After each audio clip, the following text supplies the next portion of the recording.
Đại đội 3, tiểu đoàn 1 trong thời gian chiến tranh chống Mỹ đã chốt chặn tại đường 13 tỉnh Bình Long.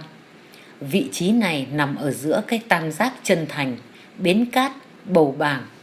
Đây là 3 căn cứ trong vùng loang ra báo của ta và địch. 3 cứ điểm rất mạnh. Chúng chi viện cho nhau bằng pháo binh và thậm chí cả bằng lực lượng bộ binh, tăng thiết giáp. Nhiều lần chúng ta tấn công các cứ điểm này mà không thành công. D1 và trực tiếp là C3 có nhiệm vụ chốt giữ cứng ở trục đường 1 này, không cho chúng chi viện hỗ trợ nhau để trung đoàn kết hợp với sư đoàn 7 đánh Trơn Thành. Trong thời gian chốt chặn, địch tấn công nhổ chốt nhiều lần không được. Lúc đánh Trơn Thành, địch vỡ trận, mở vòng vây chạy về Bến Cát. Theo hợp đồng, D1 và C3 được tăng cường xe tăng đánh truy kích địch. 8 giờ sáng ngày 27 tháng 3 năm 1975, có tiếng xe tăng ở phía sau chốt. Đại trưởng Hồng lệnh cho liên lạc đại đội Nguyễn ra bắt liên lạc. Nguyễn thấy cả đoàn xe chục cái đi ở trong rừng phía sau đội hình chốt. Xe tăng cũng ngụy trang cành lá. Nguyễn nghĩ là xe của ta, ra vẫy chỉ đường. Đoàn xe cũng làm theo sự hướng dẫn, rồi chúng dàn hàng ngang tấn công C3. Đồng chí Nguyễn bị một viên đạn 12 ly 8 của xe tăng bắn xuyên qua má, vỡ mồm, gãy vỡ mấy cái răng mà không chết. Hỏa lực của cả đoàn tăng rất mạnh. Anh em C3 bắn B40, B41 rất dũng cảm, nhưng hầu như chỉ bắn được quả thứ nhất là đã lại bị pháo và pháo 12 ly 8 của xe khác phản đòn. Trận chiến vô cùng ác liệt. C3 vẫn kiên cường giữ được chốt, nhưng trong trận này, đại đội trưởng Hồng cùng hơn chục anh em nữa đã hy sinh. Mãi đến sau này, trận chiến khốc liệt đó vẫn là niềm tự hào nhưng đầy bi tráng của C3, D1 trong lịch sử chiến đấu của sư đoàn. Sau đó mới biết đây là lữ đoàn tăng 22 Châu Điên chạy từ Trơn Thành về Bến Cát thì gặp chốt của C3 và đã xảy ra tình huống trên. Thật đau lòng cho sự hợp đồng không chặt chẽ, không rõ ràng. Lúc này, tiếng ầm ầm của đoàn xe mỗi lúc một rõ hơn. Chẳng ai giục, nhưng mọi người đều tự giác củng cố hầm hào cho sâu hơn, còn kiếm thêm những mảnh gỗ làm nắp hầm. Mấy anh lính trẻ 266 cùng chỗ tôi, lính 77, nói giọng trong trẻo thật ngây thơ. Anh ơi, nếu xe tăng vào đây, em sẽ nhảy lên tương lựu đạn vào trong xe như anh hùng Cù Chính Lan đấy. Nghe giọng nói, nhìn động tác biểu cảm của anh em thật se lòng. Tôi nói, các em đã học cách nhảy lên xe tăng xe bọc thép chưa? Anh em trả lời là chưa. Mới chỉ học có lăn lê bỏ toài và bắn súng AK, đội ngũ, vân vân. Không thể nói gì hơn. Tôi nói, đánh xe tăng không dễ như các em tưởng và không như trong phim đâu. Các anh tập mãi mới nhảy được lên xe đấy. Mọi người phải hết sức cẩn thận. Rồi tôi chủ động lên gặp ban chỉ huy đại đội. Tôi thấy ở vị trí chỉ huy, mọi người cũng gấp rút chuẩn bị hầm hào ụ súng. Anh Trụ và anh Tiễn cùng hỏi tôi tình hình dưới đó thế nào. Tôi cũng báo cáo qua về tình hình anh em, ý chí và thực lực của đơn vị mình và hỏi anh Trụ. Súng chống tăng điều đi hết rồi, mình lấy gì phòng vệ? Anh Trụ và anh Tiễn hơi ngẩn người ra. Tôi nói luôn, bây giờ anh cho liên lạc đi các B xem số súng M72 còn bao nhiêu quả và nên hội ý chỉ huy để bàn cách đánh nếu xe tăng thọc vào được đây. Anh Trụ cùng nhập ngũ, cùng quê Hải Hưng với C trưởng Hồng lính 71. Ngày 12 tháng 4 năm 78, anh Trụ cũng hy sinh khi đánh giải vây Hà Tiên, Kiên Giang, khi giữ chức phó D1. Liên lạc C đi báo cáo các B trưởng lên hội ý, ban chỉ huy phổ biến tình hình và dự kiến các tình huống xảy ra. Sau đó anh Tiễn phát biểu, động viên tinh thần mọi người và cũng là lên dây cót cho trận chiến sắp tới. Hội ý xong, mọi người ra về, nhưng nét mặt ai cũng đăm chiêu căng thẳng. Không nói ra, nhưng ai cũng nhận thấy cuộc chiến với đoàn tăng kia không đơn giản chút nào. Tôi về tới vị trí của A10, hội ý sơ bộ với anh em và cả đồng chí B trưởng của E266, biết về tình hình địch và diễn biến hiện trạng. Tiếng xe tăng mỗi lúc một to, ầm ầm như sóng biển, và hình như nó còn bật đèn nữa. Hướng Tây Bắc quầng sáng hơn hẳn chỗ khác. Chợt nghĩ, bọn này đang có âm mưu lớn đây. Cũng tất yếu thôi, chúng nó đang chủ động chọc chiếm đất ta. Bây giờ ta lại đánh, đẩy chúng sâu sang đất nó, làm gì mà nó không cay.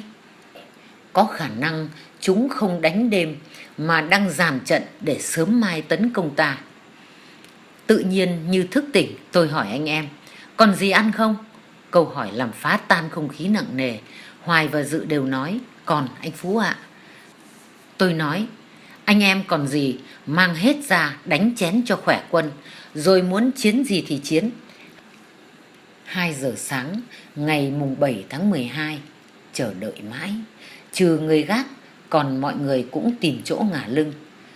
Tôi vẫn cùng đồng chí B trưởng của E266 nói chuyện. Đêm tối, trời đầy sao, nhưng không có trăng. Mọi vật chìm trong mờ ảo, sương xuống, gió mát, lại vừa đánh chén xong, cảm thấy thật nhẹ người. Chợt nhìn thấy đồng chí Nam và anh Tiễn chính trị viên xuống, tôi giật mình, nghĩ chưa biết thế nào thì giọng Nam hồ hởi. Anh Phú ơi, đoàn tăng là của mình. Ôi thật bất ngờ, gánh nặng như được trút bỏ. Anh Tiễn kể là Dê vừa bắt liên lạc được với đoàn xe tăng. Đây là đoàn tăng thiết giáp cùng bộ binh tấn công từ hướng đường 13 Bến Sỏi sang. Tới giao lộ 241 thì rẽ về đây. Nhiệm vụ của họ E1 F330 quân khu 9 là bắt liên lạc và thay vị trí cho E273 để ngày mai E273 và 266 hành quân đánh địch về hướng đường 1. Thật là một sự hợp đồng không rõ giữa quân khu và quân đoàn, gây bao nhiêu phiền toái lo âu.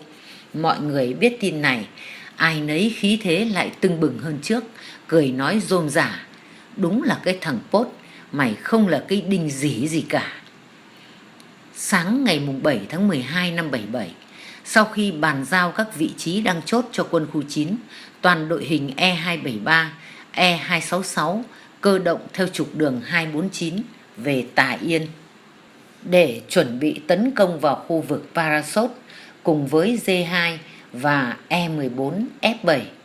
Đường hành quân lấy trục 241 làm chuẩn và đi thành 3 mũi, vừa đi vừa truy quét những nhóm địch nhỏ lẻ lẩn trốn trong các phum chưa chạy trốn hết. Trong ngày hành quân truy quét này, mũi của D1 là tiến dọc đường 241. Mùa khô, trời nóng như giang, nhưng nhiệm vụ phải tiến nhanh về địa điểm mới. Vùng này sao rất hiếm nước, khát khô cổ. Đã tới trưa, vừa đói vừa khát. Đến một cái phum ven đường, có một cái giếng không sâu lắm, nước trong và ngọt. Ai nấy tha hồ mà tu cho đỡ khát. Tới lượt tôi cũng vục mặt vào cái xô nước đó mà uống như chưa bao giờ được uống. Rồi bất ngờ nằm lăn ra, tắt thở. Không biết có ai bị như thế này chưa, còn tôi hồi đó đúng là như vậy. Anh em phải làm động tác hô hấp một lúc mới tỉnh lại đi tiếp. Cái đó gọi là nghẹn nước. Đúng như các cụ nói, chết vì ăn vì uống, thật nhớ đời. Chiều tối, toàn đơn vị tới được địa bàn Tà Yên, làm công tác chuẩn bị ngày mai tấn công Parasot. Ở khu vực Parasot, sau khi lực lượng D2 và E14 F7 tấn công từ Mộc Bài sang, thì làm nhiệm vụ chốt giữ tại khu vực ngã ba Chuon Chapek. Bọn địch co cụm và phòng ngự từ Công Pông Ro tới Parasot. Nhiệm vụ được giao là D2 và E14 đánh vu hồi phía tây nam Parasot. Hướng tây bắc, E273 và 266 đánh thẳng từ Tà Yên qua. Nếu thuận lợi thì vượt cầu Parasot tới bờ sông Ba Sa. Ngày mùng 8 tháng 12, chỉ huy sư đoàn thấy tấn công buổi sáng không bảo đảm. Vì các đơn vị, anh em rất mệt, nên quyết định điều nghiên, nắm thêm tình hình địch và làm công tác chuẩn bị cho tốt hơn. Đổi giờ tấn công là 16 giờ 15. Đúng giờ G, toàn bộ lực lượng E273, E266 hướng Vu Hồi có D2 và E14F7 đồng loạt tấn công. Bọn Pốt chống cự yếu ớt rồi rút chạy. Trên đà thắng lợi, chiều tối toàn bộ đội hình sư đoàn vượt qua cầu Parasot, tiến quân sát đến bờ sông Basa. Toàn đội hình chốt chặn và truy diệt bọn Pốt ở khu vực này về tới biên giới Long An. Lừa Pốt thu 2 pháo 105 ly. Đã 7 ngày, ta làm chủ từ biên giới tới khu vực sông Basa, truy quét và tiêu diệt được rất nhiều địch. Một số dần tiếp tục chạy lánh nạn ở bên ta. Như vậy, mục tiêu đưa chiến trường sang đất của địch, gây chiến đã thành công, làm cho bọn Pốt và quan thầy của chúng vô cùng cay cú. Nhưng nếu cứ dừng chân thế này, thì chúng ta cũng không thể tiêu diệt thêm được địch, mà lại còn bị mang tiếng là lấn chiếm. Một số đài báo và dư luận quốc tế được dịp tố vấn đề này. Quân Pốt cũng đã bắt đầu gượng dậy. Đến ngày 12 tháng 12, chúng đã cho lực lượng phản công vào phía tây của Parasot. Để tạo điều kiện tiêu diệt sinh lực địch, phải dụ chúng về sát biên giới của ta, và như vậy ta mới phát huy được mọi hình thức chiến thuật, bày binh bố trận, vân vân. Sáng ngày 15 tháng 12, sư đoàn ra lệnh cho các đơn vị tổ chức lui quân. Khi chúng phản kích, làm sao có vẻ vừa đánh vừa rút, bí mật nhưng lại rầm rộ. E266 và E14F7 rút về phía biên giới Mộc Bài, còn E273 rút ngang về hướng ngã ba Cột Cờ, giáp Mộc Hóa, tỉnh Long An. Bọn Pốt dùng 5 tiểu đoàn tấn công ta vào khu vực Bắc đường 1, cầu Parasot, có cả pháo binh yểm trợ. Thấy ta phản công yếu ớt và dần rút lui, bọn chúng vượt cầu Parasot, bám đuổi quân ta về sát biên giới và đã lại dùng pháo 105 ly bắn sang đất ta. Sư đoàn 341 sử dụng D3 và C3, D1 của E273 được tăng cường hỏa lực 12 ly 7, DK75, bí mật luồn sâu từ hướng Mộc Hóa, áp sát chốt chặn tại cầu Parasot. Tiểu đoàn 2 có nhiệm vụ tiến công hướng chính diện từ Mộc Bài sang cùng tăng thiết giáp. Tiểu đoàn 1 thiếu đại đội 3, nâng đội hình lên sau D3 làm nhiệm vụ hỗ trợ D3 và be bờ hướng đông nam cầu Parasot. Đúng 1 giờ, ngày 16 tháng 12, D3 và C3, D1 được lệnh xuất phát luồn sâu theo phương án. Mấy ngày tác chiến liên tục, truy quét, truy đuổi địch, cán bộ và chiến sĩ vô cùng mệt nhọc, nhưng mọi người khi được giao nhiệm vụ và hiểu nhiệm vụ thì không một ai kêu ca, nhanh chóng lên đường. Lại một đêm luồn sâu sang đất địch bắt đầu. Mệt, có thể nói là vô cùng mệt. Suốt từ đêm mùng 5 tháng 12 tới giờ, hơn chục ngày tác chiến, quần đảo, trời nóng như giang. Nhìn cánh đồng lúa chín rũ, ban ngày thì như có những thán khí bốc lên ngùn ngụt. Từ tối đến đêm thì hơi nóng từ đất, từ lúa bốc ra. Cánh đồng thì rộng. Ôi sao nó rộng thế, không thể ví là thẳng cánh cò bay như vùng quê mình được, mà nó là một màu vàng trải dài bất tận.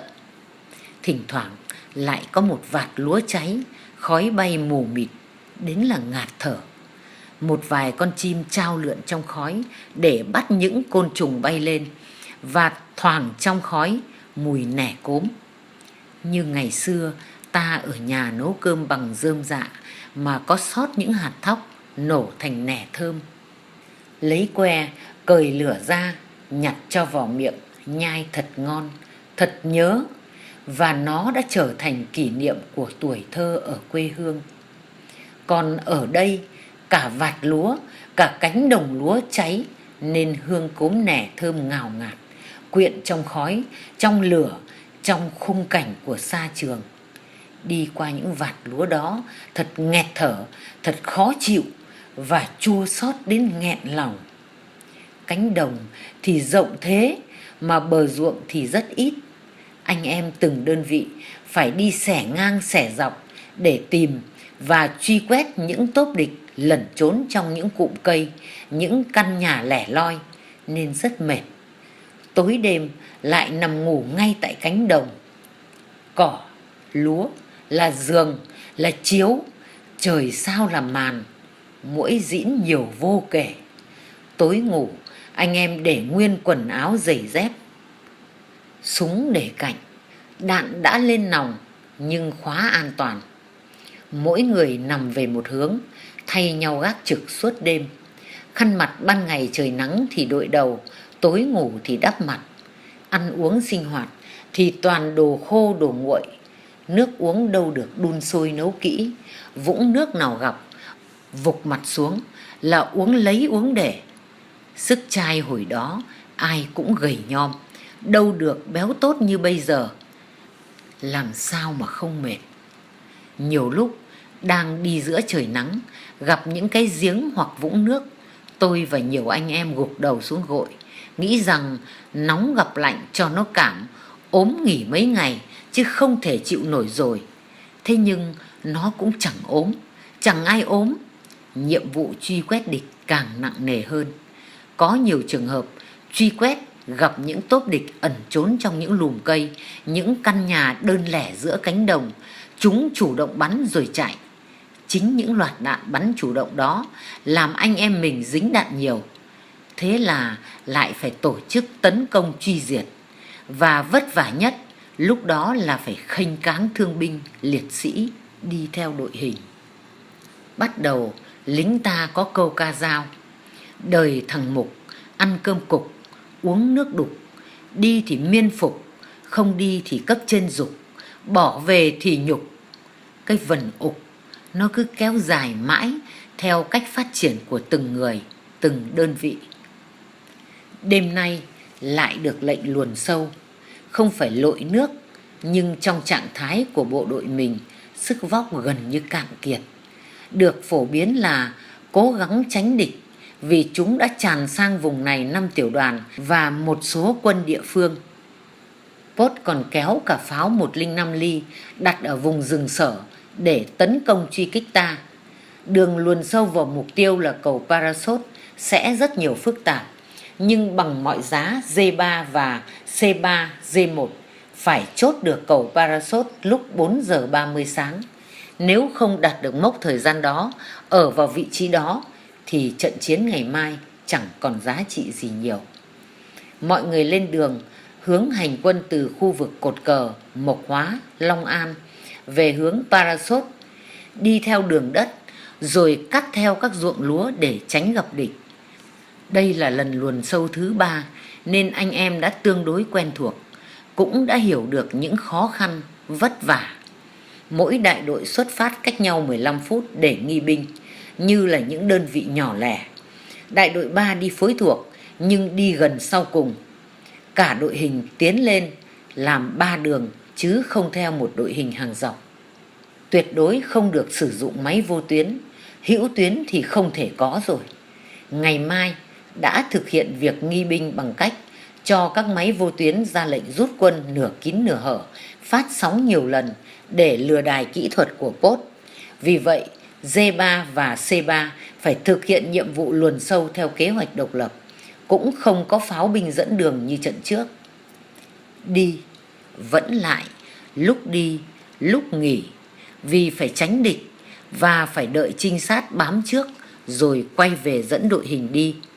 Khi nghỉ, hạn chế nghỉ trên đường, phải xuống cách đường 20 đến 30 mét đề phòng gặp những toán lính Pốt hành quân đêm.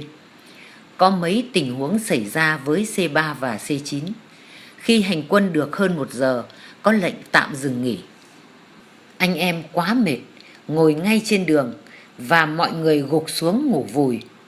Đúng lúc đó, khoảng một trung đội lính Miên đi qua, thấy anh em ngủ, chúng lại tưởng là lính Pốt nên lay gọi. Anh em mình choàng tỉnh, ú ớ nói không ra tiếng nhưng cũng nhận ngay ra là Pốt. Không kịp xử lý, cứ kệ chúng đi qua. Thật hú vía. Tiếp đến một lần nữa, anh em nghỉ cách bờ ruộng khoảng 20 mét thì cũng gặp khoảng một đại đội Pốt đi qua. Ai nấy nín thở, chuẩn bị chiến đấu, nhưng chúng vội hành quân về hướng ta nên không phát hiện được C3 đang nấp ở ruộng lúa. Riêng đội hình đi cuối của C9 thì bị lộ, hai bên bắn nhau một lúc. Cứ thế này thì không đến được mục tiêu. C9 xử lý tình huống là cử hai trung đội ở lại đánh chặn Pốt, lợi dụng đêm tối vừa chiến đấu vừa rút theo ý định. Trời đã tảng sáng, mục tiêu còn xa, việc hành quân gấp gáp hơn, mọi người đã rất mệt. Tiểu đoàn trưởng Nguyễn Song Thao cùng trợ lý tác chiến cứ dừng, rồi lại lùi xuống đội hình, rồi lại đi lên trước đội hình đi đầu, đôn đốc động viên, hối thúc anh em, giục anh em vận động cho kịp thời gian. Nhưng anh em chỉ vận động được ít bước, rồi lại hành tiến không thể vận động được nữa. Mệt và đói, có lệnh tranh thủ, vừa đi vừa cảnh giới và phải vừa ăn cơm, cơm nắm. Ai nấy móc cơm ra, gặm miếng cơm là lại mút miếng thịt kho mặn, vừa đi vừa nhai để tăng sức quân. Không biết ngày xưa khi ông Nguyễn Huệ thần tốc từ Tam Điệp ra đánh Ngọc Hồi, Đống Đa có hành quân kiểu này không? Chứ anh em mình không thể nào nhanh hơn được nữa. Lính của vua Quang Trung xưa, binh khí chỉ có cung tên với kiếm, giáo mác rất nhẹ. Còn lính bây giờ trang bị súng ống, đạn dược rất nặng, 3 cơ số đạn. Có nhiều anh mang tới 3-4 khẩu súng các loại, nên chắc chắn là trang bị nặng hơn lính của vua Quang Trung rất nhiều. Anh Ngọc bê trưởng, ngoài súng AK, B40, M79, còn kèm cả khẩu côn. Đúng 4 giờ 20 phút, đội hình C10, C11 đã bám được vào khu vực phía nam cầu Parasot, đợi C12. Mấy phút sau, hỏa lực C12 cũng tới. Bọn Pốt ở đây vẫn chưa biết gì. Chúng cứ tưởng quân ta cũng là những đơn vị của nó. Chúng đứng lố nhố rất đông ở giữa cầu và cạnh lan can giữa cầu. Anh em 12 ly 7 thao tác giá súng rất nhanh. Hai đại đội bộ binh dàn thế tấn công. Bọn Pốt ở cầu giơ tay vẫy vẫy như chào, hay như ám hiệu bắt liên lạc. Lệnh phát hỏa. Đầu tiên là hai khẩu 12 ly 7 điểm xạ xé tan sự yên tĩnh của buổi sớm, nhằm bắn thẳng vào số lính Pốt đang tụ ở đầu cầu và giữa cầu. Rồi hỏa lực B40, B41 ùng oàng, các loại súng thi nhau nhả đạn. Bọn Pốt hoảng loạn, vài thằng rơi từ trên cầu xuống sông. Cối 82, cối 60 ly cũng bắn cấp tập vào khu vực xung quanh đầu cầu. C10 và C11 dũng mãnh xung phong, đánh chiếm mục tiêu đầu cầu, rồi vượt sang bên kia đường. Bọn Pốt hình như bây giờ mới hiểu chuyện gì đã xảy ra, vỡ lẽ và vỡ trận. Mạnh thằng nào, thằng ấy chạy, vọt qua cầu và vọt về hướng Tây Bắc cầu, không thằng nào kịp bắn trả. Sau 20 phút chiến đấu, đội hình D3 và C3 đã chiếm gọn khu vực đầu cầu. Dê trưởng Thao nhanh chóng tổ chức chốt chặn thành vành đai ở đầu cầu. C3 và C9 ở hướng Tây Nam, C10 và C11 hướng Tây Bắc. Hướng bắn chính là trục đường 1 về hướng Việt Nam. Và một khẩu 12 ly 7 quay về hướng bên kia cầu, vẫn nhả đạn bắn đuổi chúng chạy xa đầu cầu bên kia. Các loại bộ đàm được phép hoạt động. Dê trưởng Nguyễn Song Thao gọi bộ đàm trực tiếp cho sư trưởng Vũ Cao, báo cáo nhiệm vụ của D3 luồn sâu và mục tiêu đã hoàn thành. Uyên Uyên Việt Nam trân trọng cảm ơn quý vị và các bạn đã quan tâm theo dõi. Xin kính chào và hẹn gặp lại.